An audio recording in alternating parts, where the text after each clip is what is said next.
Missing 411 est une série de livres écrite par l'ancien policier David Paulides. Après avoir publié des livres sur le Bigfoot, Paulides s'est intéressé aux disparitions étranges et inexplicables qui se sont produites dans la nature, dont beaucoup n'ont jamais été résolues. Numéro 10.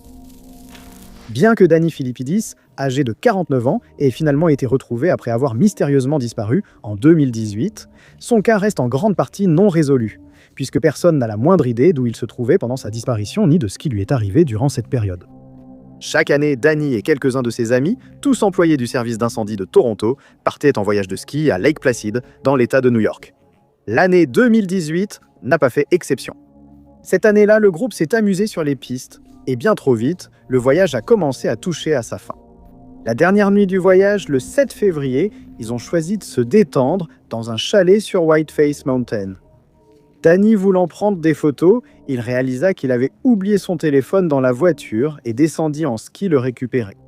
Il a dit au groupe qu'il reviendrait rapidement et on l'a vu enfiler ses skis avant de partir.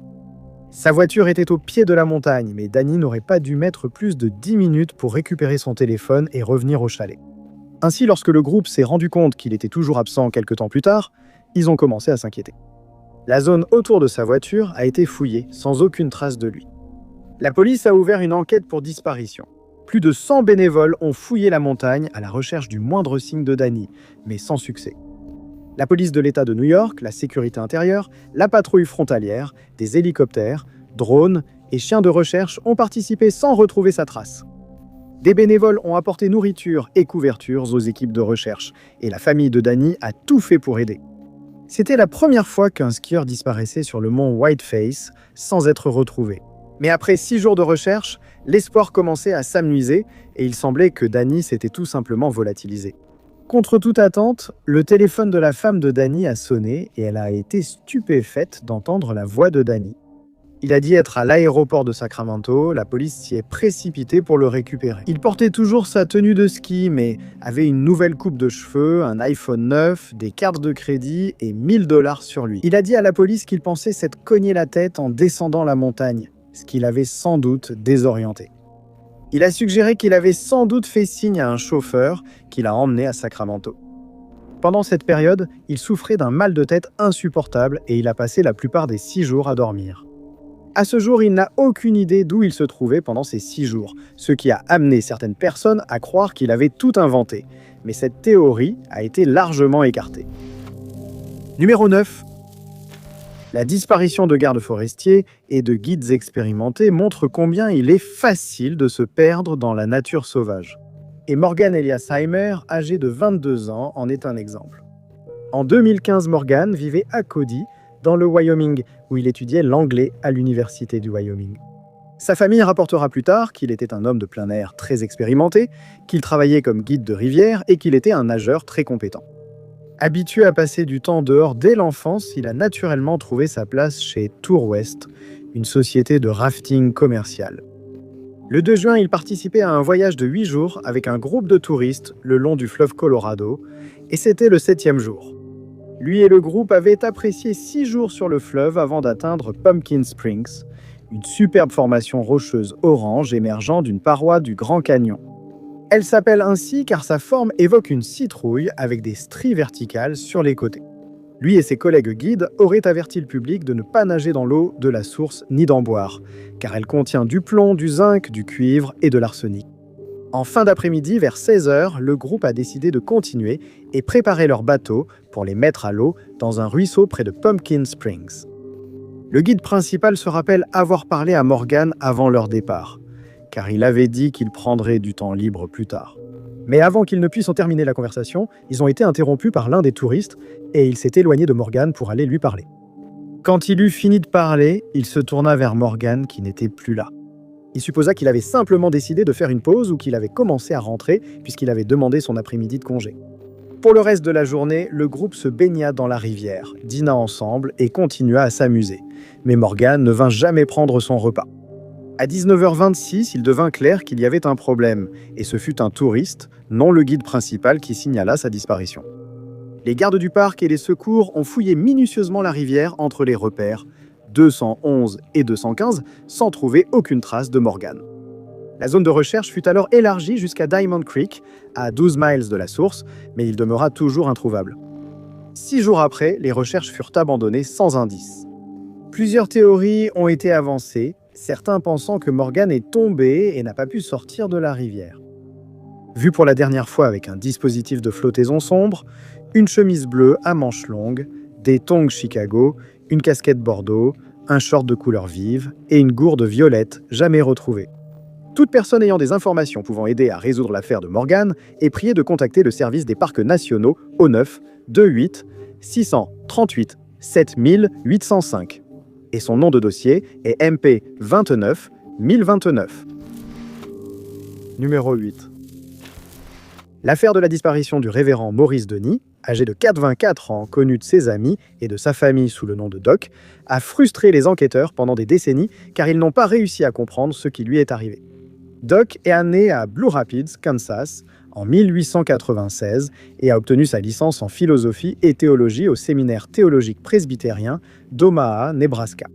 Il a ensuite obtenu sa maîtrise à l'université de Denver, après quoi il est devenu rédacteur en chef de magazine jusqu'en 1981. Il a siégé à la Chambre de commerce de Longmont et a également été président du conseil d'administration du Denver Bible College. Il a poursuivi sa passion pour la recherche de pierres, aimant les gemmes et minéraux. Il a rejoint la Société minéralogique et le club de gemmes et minéraux de Flatiron. En vieillissant, il a souffert d'arthrite et d'un trouble sanguin diagnostiqué. En 1981, il était à la retraite et avait des problèmes de santé. Et son ami David McSherry l'aidait à se déplacer la plupart du temps, et parfois, ils allaient chercher des pierres ensemble. C'est ce qu'ils ont décidé de faire le 20 avril de cette année-là. Ils sont allés dans la forêt nationale de Pike, au Colorado, près de Topaz Point, sur Devil's Head, espérant y trouver de belles pierres. Doc ayant du mal à marcher, David l'a aidé à rejoindre son site de fouille, une fosse sablonneuse près de Rampart Ridge Road. Après s'être assuré que Doc était à l'aise et avait tout ce dont il avait besoin, David est allé à son site de fouille, situé à environ 45 mètres. Il s'est alors mis à creuser à la recherche de pierres, espérant en trouver quelques-unes contenant des minéraux et peut-être des cristaux. Et pendant les 2 heures suivantes, il a supposé que Doc faisait la même chose. Vers 15 heures, David a décidé qu'il était temps de rentrer, et il s'est dirigé vers la zone de Doc. Il a demandé à Doc de rassembler son matériel et ses pierres, puis est retourné dans sa zone récupérer son équipement. Mais à sa grande surprise, lorsqu'il est revenu, Doc était introuvable. 15 minutes seulement s'étaient écoulées depuis leur dernière rencontre. Mais il avait disparu, ce qui était étrange car Doc n'aurait pas pu quitter la zone sans aide. Ses outils avaient disparu, tout comme les pierres qu'il avait collectées. Des recherches ont été menées au fil des années, mais aucune trace de Doc n'a jamais été retrouvée. Doc a été vu pour la dernière fois vêtu d'une salopette bleue, d'une chemise en flanelle bordeaux, de bottines marron et d'une casquette de baseball blanche. Toute personne ayant des informations sur cette affaire est priée de contacter le bureau du shérif du comté de Douglas au 303 667 1500, numéro 7. Le mont Shasta a été le théâtre de plusieurs événements étranges et inexplicables, et des dizaines de personnes ont disparu sur la montagne sans jamais être revues. La région est connue pour son terrain traître, ses tempêtes qui semblent surgir de nulle part, ses crevasses cachées et ses falaises abruptes qu'il faut savoir franchir avec expertise. C'est pourquoi la plupart des sentiers de la montagne sont réservés aux alpinistes et aventuriers expérimentés, ce qu'était Carl Herbert Lagers, âgé de 69 ans. Carl était originaire d'Orinda, à San Francisco, et en 1999, il avait décidé qu'il gravirait le sommet le plus élevé de chaque comté de Californie, y compris le mont Shasta. Accompagné de 2 de ses amis, Milton Gaines et Barry Gilmore, âgés respectivement de 64 et 60 ans, le groupe dont tous les membres faisaient partie du club Orinda Road Runners partit pour la montagne le 21 mai de cette année-là. Le lendemain, avant que le groupe ne commence l'ascension, Carl commença à se plaindre de ne pas se sentir bien, et il décida de partir plus tôt afin que ses compagnons ne soient pas retardés. Il prévoyant de le rattraper plus tard. Il a pris la route Avalanche Gulch, sachant que la progression serait difficile car il souffrait d'épuisement, de déshydratation et de troubles digestifs durant le trajet vers le camp. Il se sentait si mal que Gaines et Gilmore l'avaient aidé à porter son équipement, mais il espérait qu'après une bonne nuit de sommeil, il serait prêt à affronter la montagne le lendemain. Après son départ du camp, ses amis ont rangé la tente et leurs affaires avant de prendre le sentier. Un garde forestier dira plus tard avoir vu un homme ressemblant à Carl monter lentement l'un des sentiers les plus escarpés et difficiles. Gaines déclarera aussi avoir vu un homme qu'il pensait être Karl plus haut sur la montagne avant de le perdre de vue. Arrivés au lac Hélène, les deux hommes ont été surpris de ne pas trouver Karl. Ils ont interrogé d'autres alpinistes dans la région sans que personne n'ait vu Karl et ont commencé à s'inquiéter. Signalé disparu au bureau du shérif du comté de Siskiyou, qui a aussitôt fouillé la montagne. Faute de traces de Karl, la Garde nationale de Californie et la California Highway Patrol ont envoyé des hélicoptères pour des recherches aériennes sans succès. Des gardes forestiers américains et des bénévoles ont participé aux recherches et durant 10 jours ont exploré toutes les zones où Karl avait été vu, ainsi que d'autres, sans trouver la moindre trace ni indice sur ce qui lui était arrivé.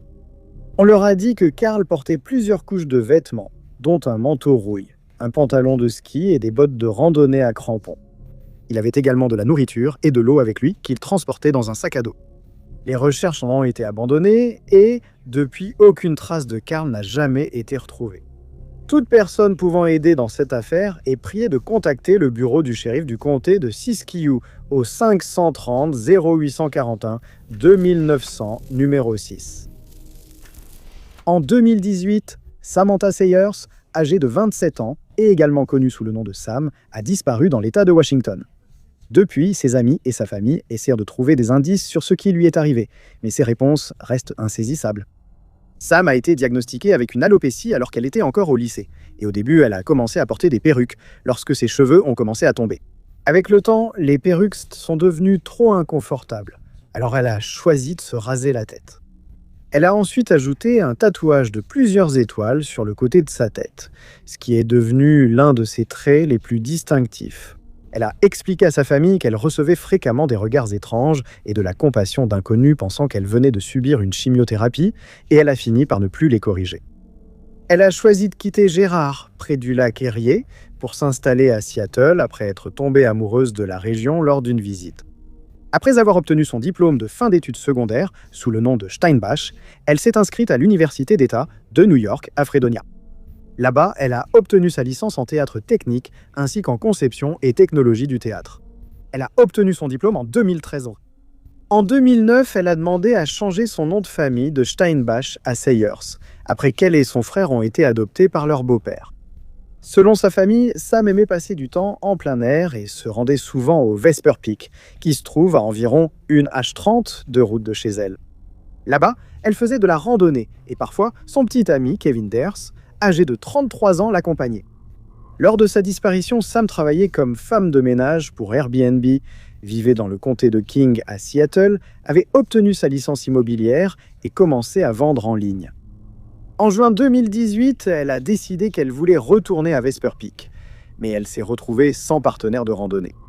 Elle a publié sur Facebook pour demander si un ami voulait l'accompagner, mais personne n'était intéressé. Par conséquent, elle a décidé de partir en randonnée en solo, comme elle l'avait fait de nombreuses fois auparavant, et elle a quitté son appartement vers 8h du matin le 1er août. Elle et Kevin, qui travaillaient ce jour-là, ont échangé quelques messages où il lui a conseillé de faire attention et de le prévenir en cas de besoin. On sait qu'elle est arrivée au départ du sentier Sunrise Mine vers 10h15 puisqu'elle a signé le registre à ce moment-là, puis elle a garé sa voiture, pris son sac à dos et s'est aventurée en pleine nature. On notera plus tard que la zone était brumeuse à cause des incendies de forêt et qu'il faisait chaud ce jour-là. Des randonneurs ont aperçu Sam qui avait retiré son t-shirt pour se rafraîchir lors de sa randonnée à cause de la chaleur. La région était pleine de visiteurs grâce aux températures estivales et plusieurs personnes se souviendraient l'avoir vu gravir le pic Vesper. On l'a vu manger un sandwich au sommet vers 14h30 et discuter avec quelques autres randonneurs qui étaient également arrivés en haut.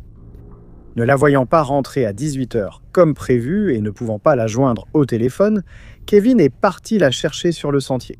En arrivant sur le parking, il a été consterné de voir la voiture de Sam toujours là. Il s'est engagé sur le sentier dans l'obscurité totale avec seulement une lampe de poche pour l'aider, mais à un moment donné, il a trébuché et est tombé et sa lampe de poche s'est cassée. Il a dû faire demi-tour à la lumière de son téléphone et contacter la police. Des équipes de professionnels et de bénévoles de plusieurs comtés ont fouillé les sentiers. Après 3 jours, ils ont reçu un signal du téléphone de Sam près du sommet, mais rien n'a été retrouvé. Sam reste introuvable et elle est décrite comme étant chauve et ayant les yeux verts. Lorsqu'elle a été vue pour la dernière fois, elle portait une veste de sport bordeaux, un pantalon de yoga gris et des chaussures de randonnée. Elle portait un sac à dos, des bâtons de marche et un chapeau beige. Toute personne ayant des informations supplémentaires sur son cas est priée de contacter le bureau du shérif du comté de Snohomish au 42 5300 88 38 39. Son numéro de dossier est MP 517 98. Numéro 5.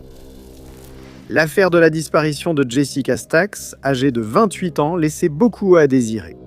Selon sa mère, Kathy Payton, elle est convaincue qu'il y a eu acte criminel et que le bureau du shérif du comté d'Union n'a pas suivi les bonnes pistes, comme la suggestion que le petit ami de Jessica serait responsable de sa disparition. L'affaire a commencé le 1er janvier 2021 lorsque Jessica et son petit ami, Jerry Wayne Baggett, qui avait alors 45 ans, se sont rendus au canal de la rivière Tallahatchie. Le couple avait emprunté une barque à fond plat qu'il prévoyait d'utiliser pour chercher des sangliers et des cerfs qui s'étaient retrouvés coincés après l'inondation de la rivière. Ils ont été vus sur les images de vidéosurveillance du Pullville Quick Stop sur la Highway 30 vers 5h15 du matin. Les images montrent le couple en voiture remorquant la barque. Ils avaient prévu de chercher des cerfs et sangliers en descendant le canal à la dérive depuis la County Road 46 jusqu'au pont de Rocky Ford où ils sortiraient de l'eau. Ils ont laissé le téléphone de Jessica chez une amie, mais ont gardé celui de Jerry pour appeler Jessica une fois prêt à être récupéré. Au début, le plan se passait bien, mais la journée a ensuite pris une tournure inattendue. À cause des inondations, l'eau coulait beaucoup plus vite que d'habitude, et Jessica a eu peur. Après 3 km sur la rivière et une dispute avec Jerry, elle a demandé à descendre.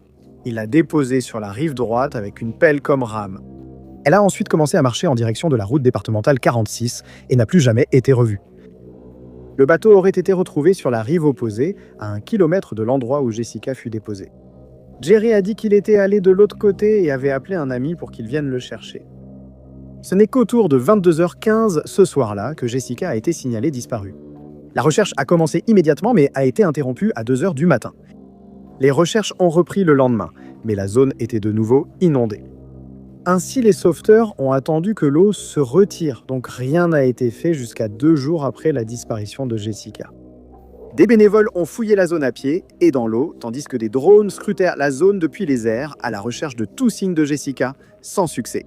Mais c'est dans la forêt de Holly Springs qu'ils ont trouvé ses empreintes et plusieurs effets personnels. Les traces ont été suivies sur près de 100 mètres vers la route 30, mais elles disparaissaient dans un champ inondé, rendant la recherche impossible. Les objets retrouvés comprenaient le haut d'une botte de femme, un manche de pelle, un manteau et un gant. D'autres recherches ont été menées après que l'eau se soit encore retirée, mais rien n'a été trouvé. Elle est décrite comme ayant les cheveux blonds et les yeux verts, mesurant 1,65 m et pesant 50 kg. Elle avait plusieurs piercings et des tatouages sur le dos, la main droite, l'annulaire, l'avant-bras, le poignet et le mollet. Toute personne pouvant aider à faire avancer son dossier doit contacter le bureau du shérif du comté d'Union au 66 253 89 43, numéro 4. Barry Joel Trahan, âgé de 68 ans et originaire de Columbia Falls, dans le Montana, n'a pas été vu ni entendu par ses amis et sa famille depuis juillet 2020 et aucun indice n'a été trouvé pour indiquer où il aurait pu aller ou ce qui lui est arrivé. Peu de détails sont disponibles dans son dossier, mais les enquêteurs ont réitéré que leur enquête sur sa disparition reste ouverte et qu'ils suivront toute nouvelle piste reçue. Le 22 juillet de cette année-là, Barry s'est rendu dans la région du lac Kintla, dans le parc national de Glacier, dans le Montana, où il prévoyait de faire une randonnée. N'étant pas rentré comme prévu, la police a été alertée de sa disparition et une opération de recherche lancée. Sa voiture a été vue pour la dernière fois ce jour-là au bord du lac, toujours garée à l'endroit où il l'avait laissée avant la randonnée. Mais la recherche officielle de Barry n'a commencé que 3 jours plus tard, le 25 juillet. Les gardes ont fouillé les zones où Barry aurait pu aller, mais ont dû rebrousser chemin sans rien trouver de notable. Les équipes de recherche, de sauvetage et cynophiles du comté de Flathead ont rejoint les recherches plus tard, mais les chiens n'ont pas retrouvé l'odeur de Barry et aucun indice n'a été découvert. Le 4 août, une première avancée a eu lieu lorsque des lunettes de soleil ont été retrouvées dans le lac Kintla, bien qu'il n'ait jamais été confirmé qu'elles lui appartenaient. Les gardes forestiers sont convaincus qu'elles appartenaient à Barry et se disent frustrés de n'avoir trouvé aucun autre indice. Les environs de sa voiture ont aussi été minutieusement fouillés, sans succès. À ce jour, aucune autre trace de Barry n'a été retrouvée et sa disparition continue de frustrer les enquêteurs. Il est décrit comme ayant les cheveux partiellement gris, les yeux noisettes, mesurant 1,78 m et pesant 100 kg. Aucune description de ses vêtements lors de sa dernière apparition n'a été donnée et ces informations n'ont pas été ajoutées à la base NamUs. Le bureau du shérif du comté de Flathead demande à toute personne ayant des informations sur la localisation de Barry de les contacter. Au 400 658 504 25 en mentionnant le numéro de dossier de l'agence 2023 1471 numéro 3. Tous ceux qui connaissent Christopher Tompkins, 20 ans, disent qu'il était un chrétien dévoué et proche de sa mère, Anne. Juste avant de disparaître mystérieusement en janvier 2002, il avait commencé à travailler dans une entreprise d'arpentage à Columbus, en Géorgie, et il avait dit à sa mère qu'il aimait ce travail. Il était devenu ami avec son patron, pour qui Anne gardait souvent les enfants pendant leur travail. Selon tous, tout allait bien dans la vie de Christopher. La matinée du 25 janvier de cette année-là semblait ordinaire, mais elle finirait sans aucune trace de Christopher. Et il a ensuite déclaré à la police qu'il s'était levé et préparé pour aller travailler comme d'habitude ce matin-là. Et qu'après avoir pris son petit déjeuner, il était parti au bureau. Dès son arrivée, il est monté dans la voiture de l'un de ses collègues et ils se sont rendus ensemble sur leur lieu de travail à Ellerslie. Là-bas, Christopher et 3 hommes ont commencé à travailler. Espacés d'environ 15 mètres, ils travaillaient en ligne, Christophe à l'arrière. Le travail se déroulait bien et ils ont fait une pause pour déjeuner, après quoi ils se sont remis à la tâche. À un moment donné, Christophe et l'homme devant lui discutaient, mais son collègue a dû se concentrer sur autre chose pendant quelques minutes et a cessé de prêter attention à la conversation. Il a terminé ce qu'il faisait puis a regardé dans la direction de Christophe pour constater qu'il n'était plus là. Ses collègues pensaient qu'il était parti à la lisière des arbres pour se soulager, mais Christophe n'est jamais revenu. Ils ont fouillé la zone et vu que ses outils étaient à son poste, mais Christophe restait introuvable. À voir. La police a été informée et lors de la première recherche menée par sa famille, l'une de ses bottes a été retrouvée accrochée à une clôture voisine. Au sol, ils ont trouvé des pièces de monnaie et un morceau de tissu déchiré venant sûrement de son pantalon ou de sa chemise ce jour-là. Curieusement, ces objets avaient échappé à la première recherche des ouvriers. La recherche officielle a démarré le lendemain avec des chiens, mais ils n'ont pas retrouvé sa trace. Faute d'indices, la police a dit à la famille de Christophe qu'il était sans doute parti volontairement pour vivre une aventure ou commencer une nouvelle vie. Mais aucune preuve n'a confirmé que c'était vrai. Sa famille a immédiatement réfuté ses suggestions, affirmant qu'il n'aurait jamais abandonné sa mère et ajoutant qu'il aimait son nouveau travail et sa vie en général, donc il n'aurait eu aucune raison de vouloir déménager. Mais les autorités ont réitéré qu'aucun signe de acte criminel ou de lutte n'avait été trouvé sur le lieu de travail et qu'elles ne pouvaient donc que supposer que Christophe avait décidé de partir de son propre chef. Anne a alors commencé à soupçonner que les collègues de Christophe cachaient peut-être quelque chose. Rien de plus n'a été fait jusqu'à 6 mois plus tard, lorsqu'un agriculteur se promenait sur sa propriété, située à environ 1 mile de l'endroit où Christophe avait disparu, et il a trouvé l'autre botte de travail de Chris dans une zone marécageuse de la ferme, et la police a été informée. L'affaire a été réexaminée sans résultat et toutes les recherches ont cessé. Christophe est décrit comme ayant des cheveux noirs tressés et des yeux marrons, possiblement avec une moustache ou un bouc. Il mesure 1,70 m et à l'époque pesait 56 kg. Il a été vu pour la dernière fois portant une veste à carreaux bleue et grise, un pantalon bleu marine et un bonnet noir. Il portait aussi une montre noire jamais retrouvée. Si vous avez des informations sur l'affaire de Christophe qui pourraient permettre de le retrouver, il vous est demandé de contacter le bureau du shérif du comté de Harris au 706 28 421. Le nom de Christophe et le numéro de dossier est MP483. Numéro 2. Les témoins qui se sont manifestés après la disparition de Sandra Lynn Johnson Hughes, âgée de 54 ans, ont donné des descriptions très préoccupantes des conversations qu'ils avaient eues avec elle, ce qui a amené les enquêteurs à penser qu'elle avait soit subi une blessure à la tête, soit qu'elle était devenue désorientée. Sandra était connue comme une survivaliste avec beaucoup d'expérience en plein air, et en 2020, elle a décidé de partir en randonnée en solo dans une zone isolée de Johnson Meadows, dans le comté de Madera, pour se changer les idées pendant la quarantaine imposée lors de la pandémie de Covid-19. Elle venait tout juste de déménager d'Hawaï en Californie 6 mois plus tôt, et le 26 juin, elle a parlé à certains membres de sa famille au téléphone. Elle leur a dit qu'elle pourrait randonner à Yosemite pendant son voyage, précisant qu'il n'y avait pas à s'inquiéter car elle avait déjà campé seule plusieurs fois. Mais le 5 juillet, le campement de Sandra a été retrouvé en désordre, ce qui ne lui ressemblait pas du tout, mais elle était introuvable. Lors des appels à témoins qui ont suivi, plusieurs personnes se sont manifestées pour dire qu'elles avaient vu Sandra et qu'elle se comportait de façon très étrange. Elle faisait de la randonnée pieds nus le 4 juillet et semblait en mauvais état puisqu'elle avait un bleu sur le visage. Certaines des personnes qui l'ont croisée lui ont proposé de l'aide, mais elle a déclaré qu'elle n'en avait pas besoin et a continué à marcher. Sa voiture a été retrouvée près du camping, écrasée contre un arbre avant de tomber dans un ravin. Elle a ensuite été vue de nouveau le 9 août, lorsque 2 chasseurs l'ont aperçue appuyée contre un arbre. Ils l'ont reconnue et ont prévenu les autorités, disant qu'elle avait beaucoup maigri depuis la photo de son avis de disparition. Un an plus tard, un garçon de 3 ans en visite avec sa famille a affirmé avoir vu une femme en chemise noire dans la forêt qui avait besoin d'aide et était morte. La zone a été fouillée sans résultat. Or, la description que le garçon a donnée de la femme correspondait étonnamment à celle de Sandra. La description était si précise que les enquêteurs ont été surpris, mais ils ne pouvaient pas l'expliquer puisque Sandra n'était pas là. Il a été suggéré que Sandra s'est cogné la tête lors de l'accident et n'a pas retrouvé son chemin chez elle.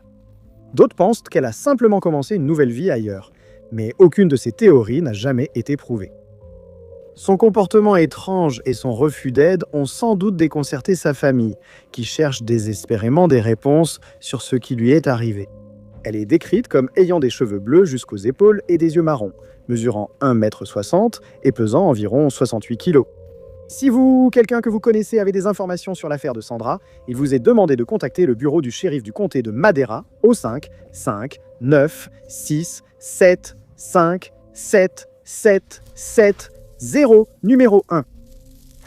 Quand une personne disparaît à l'étranger, les recherches sont plus complexes, car les autorités dépendent des témoignages et des images de vidéosurveillance.